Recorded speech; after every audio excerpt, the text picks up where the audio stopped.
Tenemos que continuar con el Sermón del Monte que estamos estudiando durante estas semanas. Es interesante que nosotros normalmente, los seres humanos, aprendemos por medio de los contrastes. ¿Qué significa eso? Que una manera que nos enseñan desde muy pequeños, desde muy niños, es a través de contrastar las cosas. Por ejemplo, el blanco con el negro. Tenemos siempre un contraste ahí entre el blanco con el negro, ¿no? Por ahí va a aparecer ahorita una imagen, miren qué hermoso, un gato blanco y un gato negro.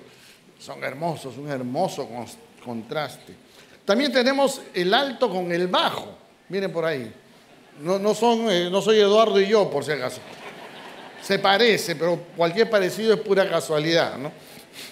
También está el gordo y el flaco, ¿no? El antes y el después, ¿no? Miren qué hermosos, ¿no? Bien alimentadito, bien robusto y ahí bien fit, super fit. También lo bueno y lo malo, ¿no? Por ahí tenemos una imagen de algo bueno y algo malo. La pregunta, ¿cuál es lo bueno y cuál es lo malo? No sé. Si a mí me preguntas, yo diría que lo malo está en el brócoli, pero bueno, en realidad lo bueno es el brócoli y lo malo es la carne, aunque es bien rica, ¿no? Lo cierto es que cuando aprendemos por contraste, cuando aprendemos contrastando las cosas, de una manera u otra aprendemos a hacer un juicio y establecemos juicios en nuestra vida. Y eso se transforma en una manera de mirar las cosas. Hemos leído Mateo capítulo 7 y les voy a pedir que los que tienen su Biblia la tengan abierta ahí en Mateo capítulo 7. Y el tema ahí es el peligro de juzgar a los demás. Ahora, es súper complicado, ¿sabes por qué?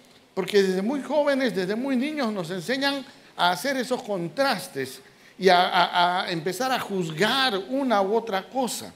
El concepto que aparece aquí de juzgar en Mateo capítulo 7, en realidad es el concepto de criticar o condenar a otros. Y eso es lo que Jesús está hablando. El gran peligro, el gran riesgo que todos tenemos de criticar, juzgar y condenar a otros. Pero antes de continuar y antes de entrar de lleno al tema, vamos a inclinar nuestras cabezas. ¿Qué les parece?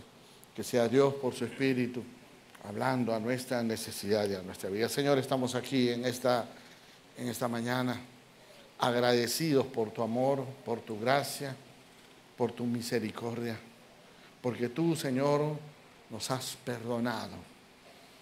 Y no nos has juzgado ni condenado, sino nos has dado de tu gracia, Dios. Por eso te rogamos que nos hables en esta mañana. Que seas tú, por tu Espíritu Santo y tu palabra bendita, hablando a nuestra mente y corazón. En el nombre de Jesús. Amén. Como esta es una mañana especial, yo quisiera aprovechar este tiempo para no solamente animar a un estilo de vida, a un cambio, porque el Sermón del Monte nos apunta a un cambio, sino animar a una forma de vida diferente. Yo quisiera que veamos tres aspectos importantes de ese peligro de juzgar. En primer lugar, el peligro de juzgar duramente a los demás, a otros. Vamos a nuestro texto, Mateo capítulo 7, versículo 1 y versículo 2. Jesús está hablando a los judíos de ese tiempo y les dice: no juzguéis para que no seáis juzgados, porque con el juicio con que juzgáis seréis juzgados, y con la medida que medís os serás medido. ¿Por qué los judíos eran tan duros de juzgar a los demás? ¿Sabes qué estaba pasando? Jesús le está hablando a los judíos en este momento. Acuérdense que el Sermón del Monte es uno de los primeros mensajes que hace Jesús apenas es bautizado y al poco tiempo que inicia su ministerio. Todavía la iglesia cristiana no existía. Y él empieza a hablar sobre los estamentos y estatutos del reino, el reino de Dios del cual está anunciando. Ahora, el problema estaba en que los judíos tenían una perspectiva de ver el mundo completamente diferente a la que nosotros tenemos. Para los judíos en el mundo existían dos tipos de personas: el que era judío y el que no lo era. Al que no era judío, ellos le llamaban, ¿se acuerdan ustedes? ¿Algunos se acuerdan? Gentil, exacto, le llamaban gentil, la Biblia lo identifica así, gentil. Pero la palabra gentil en realidad es una palabra muy cómoda, es un eufemismo, porque en realidad era como gentucha o gente de menor categoría. Entonces, ¿qué está pasando acá? Los judíos juzgaban a los demás, ¿sabes por qué? Porque se consideraban la mejor religión. Ellos eran el pueblo elegido. Y sí es cierto, lo eran. Eran un pueblo elegido por Dios. Dios les había dado sus leyes, les había dado sus mandamientos. Ellos amaban teóricamente a Dios. Se supone que conocían de Dios. Y ellos entonces se consideraban superiores a cualquier otro idólatra o pagano de esa época. Acuérdate que estamos hablando 2000 años atrás, en la época de los romanos y los griegos, donde el paganismo era grande. Ellos se consideraban superiores a los demás. Eran los expertos, especialistas en Dios. Eran los que conocían y sabían todo acerca de Dios porque eran los que tenían la ley, los que habían hecho la interpretación de la ley y el conocimiento de la ley. Y obviamente eso los ponía en una posición de sentirse fuertes para juzgar a los demás y llamarlos gentiles. Incluso había un detalle más. Tenían miedo de la influencia de otros. Porque ya en la antigüedad les había pasado que otros habían influido en su vida y habían terminado en errores de idolatría y de paganismo. Entonces, esa tal vez era la razón por la cual los judíos se habían cerrado muy fuertemente y se habían puesto duros y marginaban a la gente y los llamaban gentiles. Pero tenemos que hacernos una segunda pregunta. ¿Por qué juzgamos? ¿Por qué nosotros juzgamos a los demás? ¿No te has hecho esa pregunta? No es muy fácil hablar de los judíos. Están allá lejos, o de repente no tan lejos, pero no somos nosotros. ¿Por qué nosotros juzgamos a los demás? Y aquí tenemos que pensar en primer lugar porque tal vez hay temor de aquel que es diferente, de aquel que no conocemos. Hermano, el temor siempre nos pone a la defensiva, nos pone alerta y nos ponemos tensos y no sabemos qué vamos a reaccionar y estamos al miedo. Y muchas veces reaccionamos juzgando, condenando, criticando a los que no conocemos. Por el simple hecho de defendernos y protegernos. También juzgamos a los demás porque muchas veces nos creemos superiores a los demás. Nos ha pasado muchas veces. Creemos que porque tenemos años de experiencia, tenemos ciertas capacidades, tenemos ciertos conocimientos, tenemos cierta experticia, nos creemos superiores a otros y que nosotros hacemos estas cosas bien, el otro no lo puede hacer igual que yo, y empezamos a condenar y a juzgar a los demás. Y finalmente es porque yo me siento inseguro de cómo es el otro, sus diferencias, sus formas, afectan mi seguridad, mi estabilidad y termino condenando, juzgando, criticando al que es diferente a mí. Una pregunta más en medio de todo esto es, ¿por qué terminamos juzgando a los que más amamos? Acá hay un montón de esposas y esposos, ¿no? Mi esposa está por ahí también sentada, ha estado acompañándome en todos los cultos este fin de semana como siempre. Pero no sé si a ti te ha pasado, pero el mejor crítico de una esposa es el esposo. ¿Sí o no, hermanas? Es el esposo. Cuando haces tú la comida con todo el amor, con toda la dulzura, le echas esa pizca de sal y ese sazonador de amor que tienes ahí, el esposo, dame ajicito, te dice, ¿no? Y ya tú sabes que cuando te dice ajicito es que algo le falta, ¿no? Y ni hablar de la esposa. A veces mi esposa me mira y me dice que te vas a poner eso. Y yo le digo, pero yo no soy tu hijo, yo me sé vestir. No, eso no te queda, me dice. Y ya. Y lo peor es que me lo dice cuando ya estoy completamente vestido. O sea, uno tiene que volverse a sacar toda la maroma, porque terminamos condenándonos y juzgándonos entre nosotros. Ahora, el gran problema es que entre esposos nos conocemos, ¿sí o no? Tantos años, hermano, no voy a preguntar la edad de algunos, pero son un montón de años encima, una ruma de años. Y nos conocemos. Y claro, mientras más te conoce la esposa, más sabe tus defectos. Y está bien, porque justamente ella es la que comparte la vida contigo. Es la que tiene que conocer los defectos. Y a ti te pasa lo mismo, esposo. Conoces los defectos de tu esposa. Y sabes lo que le pasa, sabes lo que siente. Y te vuelves su peor crítico. porque a veces esa cercanía termina haciendo daño, porque esa confianza crea un deterioro y eres duro con ella. Y la criticas, y la criticas, y la criticas. O tú, hermana, eres duro con él y le das al marido como si fuera clavo, pum, pum, encima de otro. Y claro, todos tenemos defectos, todos tenemos esas falencias y todos somos diferentes unos a otros. Ahora, el gran problema de todo esto es que en realidad, en el fondo, no solamente nos sentimos superiores, sino creemos que nosotros somos el estándar. O sea, nosotros establecemos el estándar. En los cultos anteriores yo he contado algunas cosas de la experiencia de mi familia. Yo tengo 2 hijas grandes, ya son señoritas, hermosas, grandes. Seguro están por ahí, no voy a decir mucho de ellas porque ahorita me tiran algo encima. Y en la tarde voy a casa a almorzar con ellas. Pero todos en casa cocinamos. Acuérdense, yo soy Gastón, me gusta cocinar. Entonces, todos en casa cocinamos. Y claro, yo cocino bien. Y yo soy muy práctico para las cosas, para cocinar. Entonces, pongo todos los insumos en la sartén, todo lo prendo a fuego bajo, una tapita, y me voy al cuarto, me cambio, me baño, salgo, estoy un libro, escucho música, mientras se va cocinando. Y no se me quema, gracias a Dios, casi nunca. Y si se me quema, le echo un poquito de crema, de salsa, todo sabe rico, no hay problema, queda bien. Pero, por ejemplo, mi hija, no voy a decir cuál porque si no me va a gomear, mi hija agarra y se para frente a la olla y está que le da vueltas. Lo mira, le peñizca, se toma un selfie y está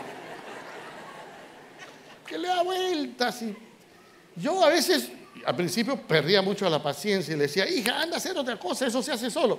Me miraba con una cara diciendo, yo lo hago así. Hasta que un día me dijo, yo lo hago así. Y yo me acordé que ella no era una niña, que ya es una señorita. Y la he dejado. Porque ¿sabes qué? Lo que yo hago no es la medida. Y yo no puedo criticarla, ni dañarla, ni afectarla. Y ese es el gran problema, hermanos, de juzgar a los demás. Que nos establecemos como parámetro, como línea, como establecimiento, como modelo, y creemos que solo nosotros o solo yo puedo conocer, hacer esas cosas. Cuando no es así. Jesús les está diciendo bien claro, no juzguen para que no seas juzgado. La misma vara, la misma medida que tú estás usando con aquellos, van a usar contigo.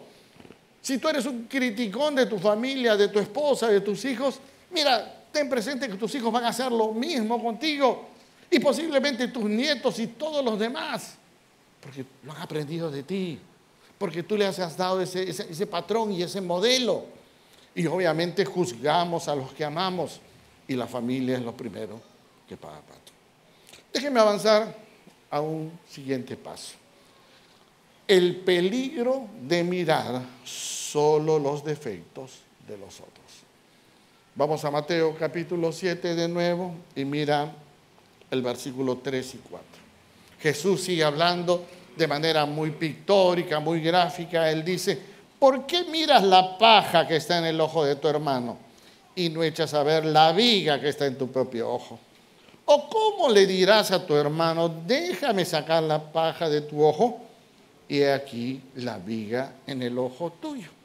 Ahora, acá hay una figura literaria muy hermosa, es una hipérbole en realidad, en la cual Jesús está jugando con las palabras. Está hablando de paja y está hablando de viga. Está hablando de algo pequeño y está hablando algo de grande. Jesús está confrontando a los judíos de su época. Porque, como hemos dicho al principio, los judíos eran súper condenadores.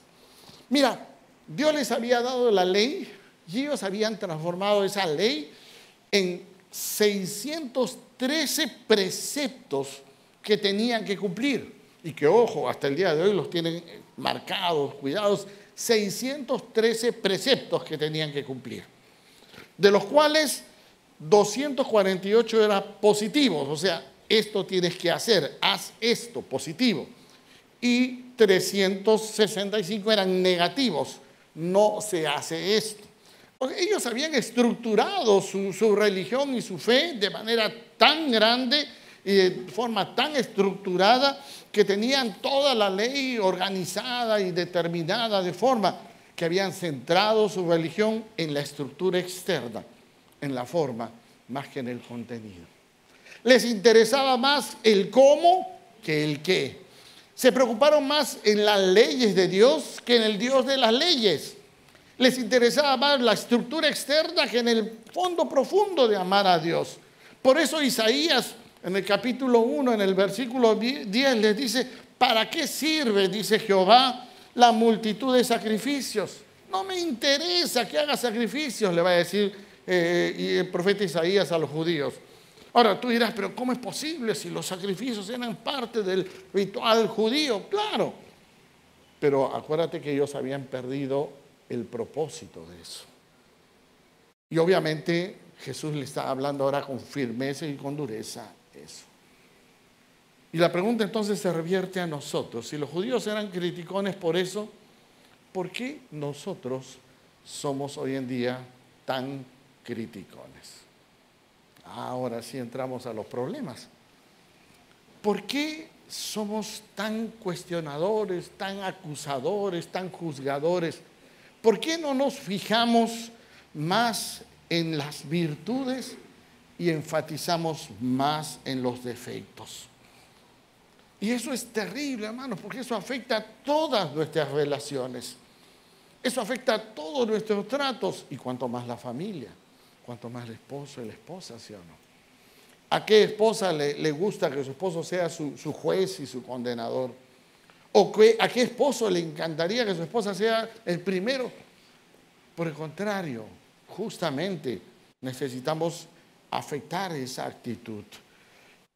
Necesitamos cuidar de no ser destructivos, condenando y juzgando a los demás, porque somos críticos y notamos más los defectos que las virtudes.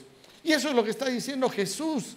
Jesús le está diciendo: mira, ¿sabes qué? Tú te estás fijando en la pajita que tiene, en lo chiquitito, en el defectito que está teniendo esta persona, pero no te estás preocupando en el defectazo que tú tienes.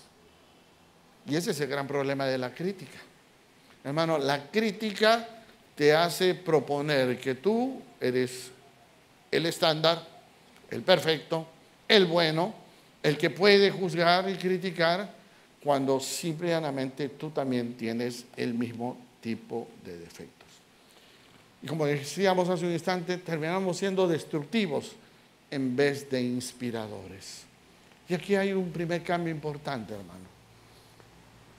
Creo que necesitamos no dejar de mirar las fallas, porque a veces las vemos, sino aprender a inspirar a otros. Inspirar a tu esposo, inspirar a tu esposa, inspirar a tus hijos a hacer las cosas bien, a buscar a Dios, a amar a Dios, a vivir una fe genuina y auténtica. No basta con las formas solamente. Las formas tienen su valor y su importancia, pero basta el corazón que motive, inspire, anime y desafíe a otros, que tenga un corazón suficientemente amoroso para que cuando tú le tengas que decir algo, corregir de manera dura algo, en vez de crear una reacción, crees un cambio. Y para eso se necesita inspirar, motivar. Hermanos, en el hogar es donde es muy difícil llegar a ser cristiano. ¿Sí o no? Es ahí donde me ven mis defectos. Es ahí donde tú te muestras tus defectos. Y es inevitable y tiene que ser así. Y es tu hogar, es tu familia, tu esposo, tu esposa, tus hijos, los que tienen que mirar lo que tú haces.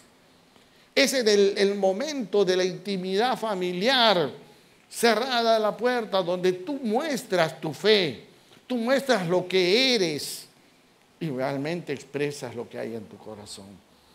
Y si somos como los judíos, criticadores y marginadores, vamos a estar chancando a nuestros hijos, a nuestra esposa o a nuestro esposo y a todos nuestros familiares.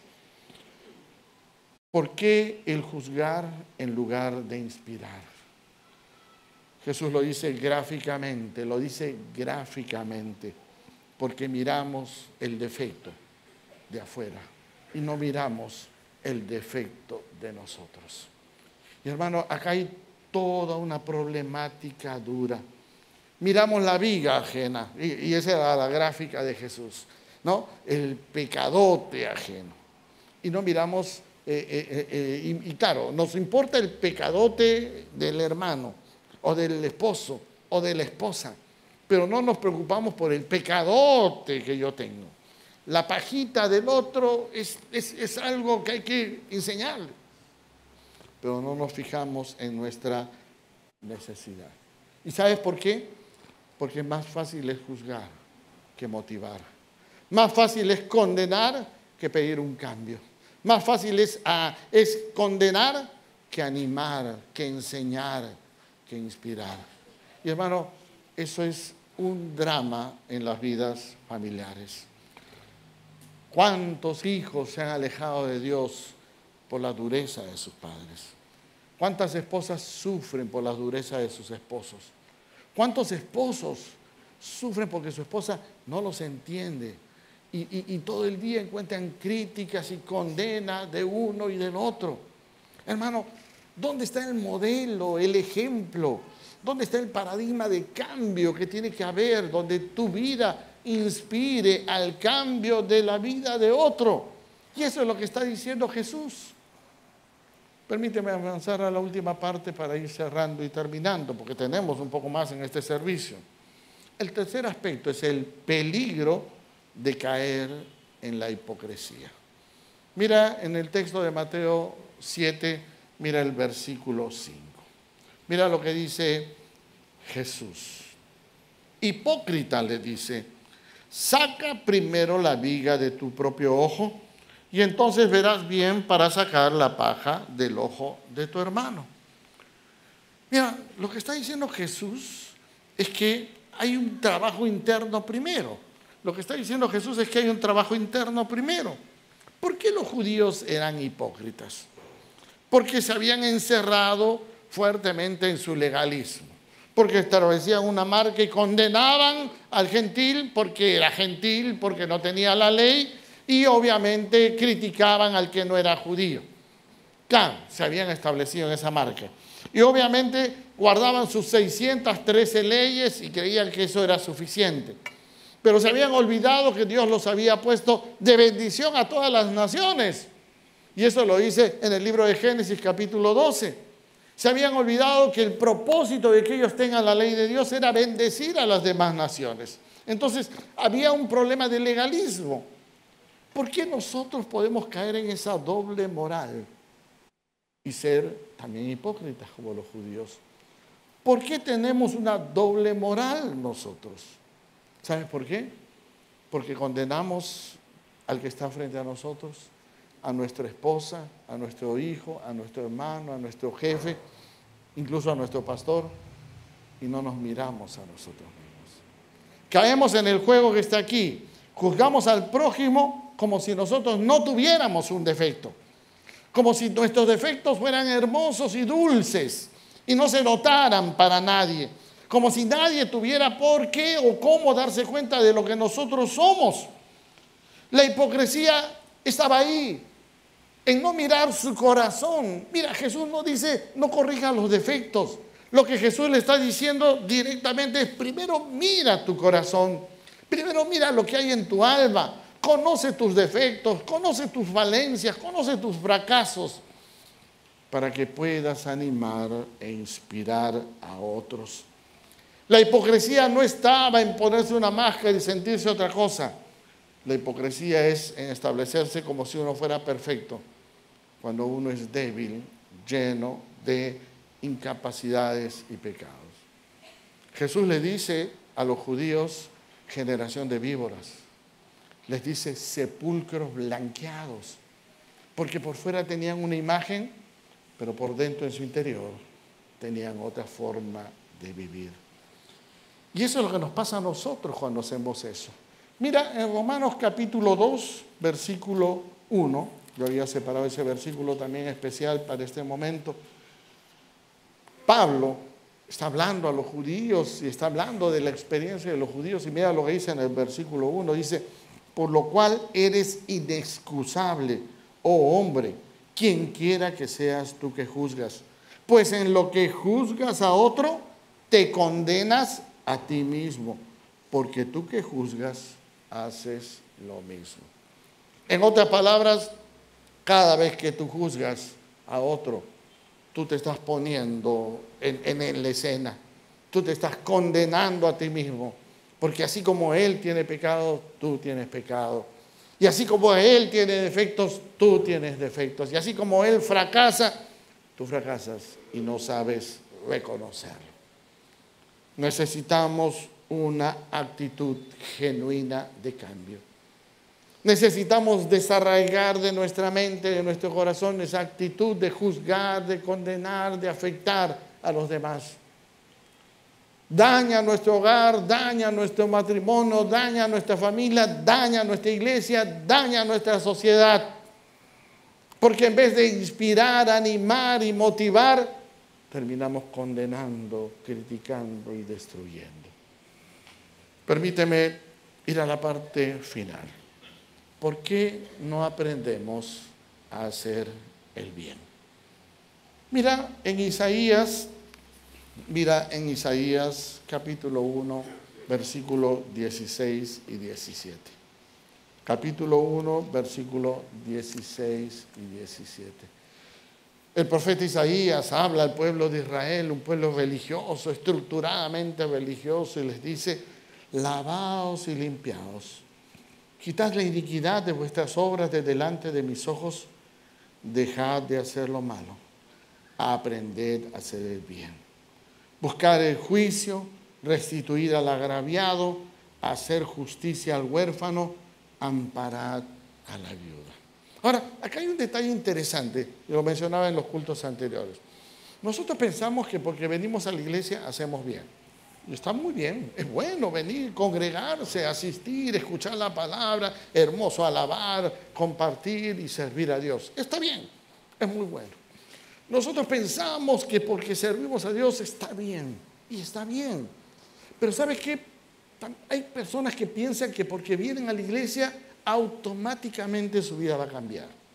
Como que pasan el atro, cuando se sientan, como que baja un humo mágico y un poder mágico y sus cosas malas pasan y se vuelven buenos, y en vez de cachitos les sale una orolita y se vuelven santos y sonríen. Y no, hermano, no necesariamente pasa eso. Mira lo que está diciendo el profeta Isaías. Mira, lo dice muy claro: dejad de hacer lo malo y aprender a hacer el bien. Y acá hay una realidad de la experiencia cristiana que los judíos no aprendieron y que nosotros tenemos que aprender. Hermano, aprender a hacer lo bueno. Aprender a obedecer a Dios. Aprender a descartar lo malo, el juicio, la crítica, la condenación que daña mi hogar, daña a mi esposa, daña a mi familia. Y aprender a ser ejemplo. Aprender es un proceso. Exige tiempo, esfuerzo, ánimo, decisión, voluntad. No es un acto emotivo en el cual yo siento ganas y lo hago, no. Es una decisión consciente, personal, voluntaria, intencional, de quererlo hacer, de hacer lo bueno. ¿Y sabes qué? Esa es una decisión que tenemos que sostener con el tiempo. Una decisión difícil, ¿sabes por qué? Porque cada día y todos los días vamos a ser tentados de hacer el mal. Y la tentación va a salir de afuera y va a salir de adentro, de nuestro interior, que va a desear criticar, condenar, gritar y maltratar. Cuando tenemos que aprender a hacer lo bueno y dejar de hacer lo malo. Ese es el proceso que se llama conversión. Ese es el proceso de cambio que da en nuestra vida. Ese es el dejar el pecado y volver a Dios y acercarnos a Él con todo corazón, diciéndole: Señor, yo quiero dejar de ser un criticón. Yo quiero dejar de ser alguien que juzga a los demás, que solo ve defectos y no ve enseñanza ni virtud. Quiero volverme un maestro de amor, un ejemplo de fe, alguien que levante, que anime, que motive a otros. Escúcheme, hermanos, por favor. Tenemos esta mañana algo muy especial. Ustedes han visto, tenemos invitados especiales en esta mañana, tenemos una renovación de votos. Una cantidad de lindos esposos con sus esposas que están insistiendo en lo mismo. Y qué bueno que insistan en lo mismo, ¿sí o no? Porque están insistiendo en hacer lo bueno, ¿sí o no? ¿Les parece o no? Claro, eso es cierto. Porque en hacer lo bueno hay que insistir en hacer lo bueno, ¿sí o no? Más bien por el contrario, tenemos que aprender a dejar de hacer lo malo e insistir en hacer lo bueno. Y a pesar de los defectos que ya se conocen, y a pesar de las dificultades que seguro las han tenido, y a pesar de los problemas que seguro que han pasado y que van a seguir pasando, ellos insisten en hacer lo bueno, ¿sí o no? Y eso, hermanos, es un ejemplo para cada uno de nosotros. ¿No te parece? ¿Sí o no? Es una motivación. Eso nos anima, nos inspira y nos desafía. Porque en vez de criticar a mi cónyuge, nuestros hermanos le están diciendo, ven, yo quiero insistir en estar contigo. Imagínate, qué terrible, qué tremendo, ¿no? Y qué bueno animar y decir, ¿sabes qué? Yo quiero persistir. Y las esposas, hermano, no sé si están locas, pero gracias a Dios por esa locura. Se animan a persistir con ellos, a pesar de los defectos. Insistir en hacer lo bueno. Y hermanos, yo quiero animarles en esta mañana. ¿Sabes? Dios es el mejor ejemplo de lo que hemos dicho. ¿Sabes? Dios no nos juzga. Dios nos perdona. Dios no nos condena. Nos extiende su gracia. Dios no nos castiga.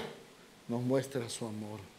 Insiste, así como ustedes están insistiendo, insiste en bendecirnos con su palabra, con su gracia y con su misericordia. Y hermanos, todos nosotros, ¿por qué no aprender a hacer lo bueno?